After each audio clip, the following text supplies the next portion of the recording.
वो इलाका जिसका नाम नक्शे में था मगर जुबान पर लाने से लोग कतराते थे, पहाड़ों के दामन में बसा हुआ एक ऐसा गांव जहां सूरज गुरूब होते ही परिंदे भी खामोश हो जाते थे। वहां के बुजुर्ग कहा करते थे कि अंधेरा यहाँ सिर्फ रोशनी की गैर मौजूदगी नहीं बल्कि किसी चीज की मौजूदगी है, एक ऐसी मौजूदगी जो देखती कम और इंतजार ज्यादा करती है। मैं वहां तब पहुंचा जब शहर की नौकरी से थक कर सुकून की तलाश में निकला था। मुझे मालूम नहीं था कि सुकून नहीं बल्कि कोई और चीज मुझे बिला रही है, वो चीज जिसके प्रों की सरसराहट रात की हुआ में घुलकर इंसान के दिल को नोच लेती है। गांव के कच्चे रास्ते पर कदम रखते ही मुझे अजीब सा दबाव महसूस हुआ, जैसे जमीन नर्म नहीं बल्कि सांस लेती हो। हर कदम पर ऐसा लगता कि कोई ऊपर से देख रहा है, मगर आसमान पर सिर्फ स्याही थी, कोई सितारा नहीं, कोई चांद नहीं, बस एक भारी खामोशी जो कानों में बजती थी। मैं जिस घर में ठहरा वो गांव के आखिरी सिरे पर था। इसके पीछे जंगल शुरू हो जाता था, दरख्त इतने पुराने कि उनकी छालों में वक्त दफन था। घर की मालिकन एक बूढ़ी औरत थी। इसकी आंखों में अजीब सी वहशत थी, जैसे वो बहुत कुछ देख चुकी हो मगर कुछ भी कहने से डरती हो। इसने सिर्फ इतना कहा कि रात को बाहर मत निकलना, और अगर किसी परिंदे की आवाज सुनाई दे तो खिड़की बंद कर लेना। मैंने हंसते हुए बात टाल दी। शहर का आदमी था, देहाती कहानियों को वहम समझता था, मगर रात के पहले पहर ही मेरी हंसी खुश्क हो गई। जब हुआ अचानक रुक गई, पंखा साकित हो गया और दूर जंगल से ऐसी आवाज आई जो नामुकम्मल परिंदे की थी, नामुकम्मल औरत की एक कड़कदार चीख जिसमें दर्द भी था और भूख भी। मैं बिस्तर पर बैठ गया, दिल बेवजह तेज धड़कने लगा। फिर छत पर कुछ घसीटने की आवाज आई, जैसे नाखून मिट्टी पर रगड़ खा रहे हों। एक लम्हे को ख्याल आया कि शायद कोई जानवर हो, मगर फिर आवाज के साथ एक भारी फड़फड़ाहट सुनाई दी, ऐसी जैसे बहुत बड़े पर फैलाए जा रहे हों। और इसी लम्हे खिड़की के बाहर साया गुजरा, लंबा टेढ़ा, सर झुकाए हुए। मैं सांस रोके बैठा रहा, आंखें खिड़की पर जिमी थीं। साया रुका, जैसे वो जान गया हो कि मैं जाग रहा हूँ। फिर बहुत आहिस्ता से शीशे पर एक नोकदार चीज लगी।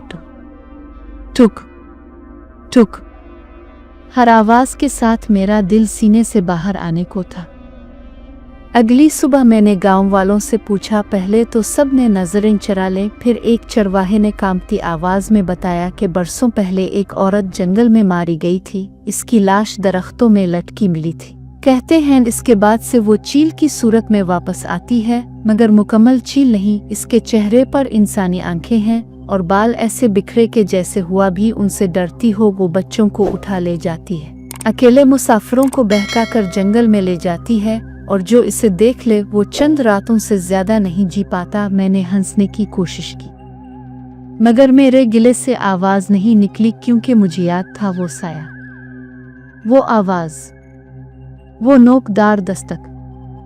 तीसरी रात सबसे भारी थी। हुआ में अजीब सी बदबू थी, जैसे कच्ची मिट्टी और सड़े गोश्त की मिली जली सांस। मैंने दरवाजा अंदर से बंद किया, बिस्तर के पास लैंप जलाया, मगर रोशनी कमजोर लग रही थी, जैसे अंधेरा इसे दबा रहा हो। फिर अचानक छत पर जोरदार धमाका हुआ, लकड़ी चरचराने लगी और साथ ही एक ऐसी चीख सुनाई दी कि मेरे कानों में सनसनाहट भर गई। मैंने ऊपर देखा तो छत के बांसों के बीच से लंबे साए झूल रहे थे, और फिर एक पंजा नीचे आया, काला, नोकदार, इंसानी नहीं। इसके साथ ही एक भारी सांस कमरे में फैल गई और वो आवाज, बहुत करीब, दरवाजा खोलो। मेरे जिस्म ने मेरा साथ छोड़ दिया। मैं ना चीख सका ना भाग सका, बस आंखें खिली रह गईं। छत से वो साया आहिस्ता आहिस्ता नीचे उतरने लगा, पर फैले हुए, सर उल्टा झुका हुआ, और उसके चेहरे पर वो आंखें जो मैंने कभी ख्वाब में भी नहीं देखी थी। इसी लम्हे लैंप बुझ गया और कमरा मुकम्मल अंधेरे में डूब गया। सिर्फ इसकी सांसें बाकी थी मेरे कान के बिल्कुल पास, और तब सब कुछ रुक गया। अंधेरा अचानक मुकम्मल नहीं हुआ था, वो आहिस्ता आहिस्ता फैला था, जैसे किसी ने कमरे में स्याही उंडेल दी हो। लैंप के बुझते ही मुझे एहसास हुआ कि अब रोशनी का खत्म होना मसला नहीं रहा। असल मसला वो था जो इस रोशनी के खत्म होने का इंतजार कर रहा था। मेरी सांसें बेतरतीब हो चुकी थीं, दिल इस जोर से धड़क रहा था कि लगता था आवाज बाहर निकल जाएगी, और उसी लम्हे मेरे कान के पास वो सांस, गर्म, बदबूदार, ऐसी जैसे किसी पुरानी कब्र से उठती हो। मैंने आंख बंद करने की कोशिश की मगर पुलकें मेरा हुक्म मानने से इनकार कर चुकी थी और तब मैंने इसे देखा, मुकम्मल तौर पर नहीं, पहले सिर्फ उसके पर जो छत से फर्श तक फैले हुए थे, पुराने झड़े हुए मगर ताकतवर हर पर के किनारे पर स्याही जिमी हुई थी, जैसे वो किसी और ही दुनिया की मिट्टी में लथपथ हो। इसका सर आहिस्ता आहिस्ता ऊपर उठा, गर्दन गैर फितरी हद तक लंबी, और फिर वो चेहरा इंसानी खदोखाल मगर बिगड़े हुए, आंखें हद से ज्यादा बड़ी, पातलियां अमूदी जैसे किसी शिकारी परिंदे की हों, बाल बिखरे हुए, उलझे हुए और उनमें कहीं कहीं खुश्क खून जमा हुआ। इसका मुंह बंद था मगर उसके बावजूद आवाज आ रही थी, जैसे वो मेरे दिमाग के अंदर बोल रही हो। वो लफ्ज नहीं थे, वो एहसास थे। भूख, पुरानी भूख, सदियों पुरानी। मेरे कदम खुद ब खुद पीछे हटे, कमर दीवार से जा लगी। लकड़ी ठंडी नहीं थी, वो भी जैसे सांस ले रही हो। चील नुमा चुड़ैल ने अपने पर हिलाए, कमरा और भी तन महसूस होने लगा हुआ में दबाव बढ़ गया। इसने एक कदम आगे बढ़ाया, इसके पंजे जमीन से टकराए। आवाज नहीं आई मगर मेरे कानों में एक चीख गूंज गई। मैंने मुंह खोल कर चीखना चाहा मगर आवाज गिले में ही दफन हो गई। इसकी आंखें मुझ पर जिमी थीं और उन आंखों में मैंने खुद को देखा, कमजोर, तन्हा और पहले ही हारा हुआ। इसने अपना सर जरा सा एक तरफ झुकाया जैसे मुझे परख रही हो, फिर उसके होंठ हिले और इस बार आवाज बाहर आई, भारी खुरदरी टूटी हुई, तुमने देखा है मुझे?